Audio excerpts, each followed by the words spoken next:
চলো আজ তোমাদের সাথে একটা সুন্দর সন্ধ্যে থেকে রাত শেয়ার করি। সেদিন ছিল আমাদের বাড়ির ভাইফোঁটার খাওয়ান দাওয়ান, আর তাই সন্ধ্যে থেকে জমে গেছে আমাদের আড্ডা। সবাই এসে গেছে আমাদের বাড়িতে, ভাইয়েরা দিদিরা সবাই।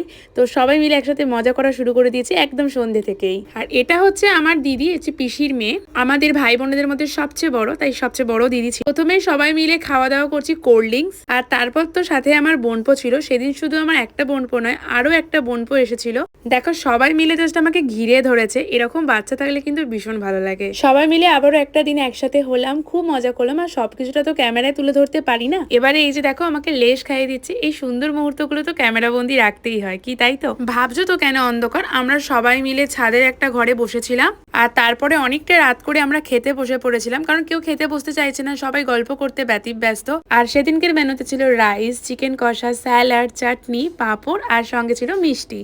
আমি আমার ভাই বোনেদের সাথে খেয়ে নিয়েছিলাম, আর দিদি জামাইবাবুরা তারপরে খেতে বসে পড়েছিল, তাই জন্য ওদেরও একটু ক্লিপ তোমাদের সাথে শেয়ার করছি। ভিডিওর মধ্যে এই মজার ব্যাপারগুলো থাকে বলেই তো ভিডিওটা আরো সুন্দর হয়ে ফুটে ওঠে। এই দুটো ছিল আমার দুই জামাইবাবু, তোমাদেরকে দেখিয়ে দিলাম। তো চলো, ভিডিওটা ছিল এইটুকুই। ভীষণ মজা করেছিলাম, সুন্দর একটা দিন শেয়ার করলাম। চলো বাই।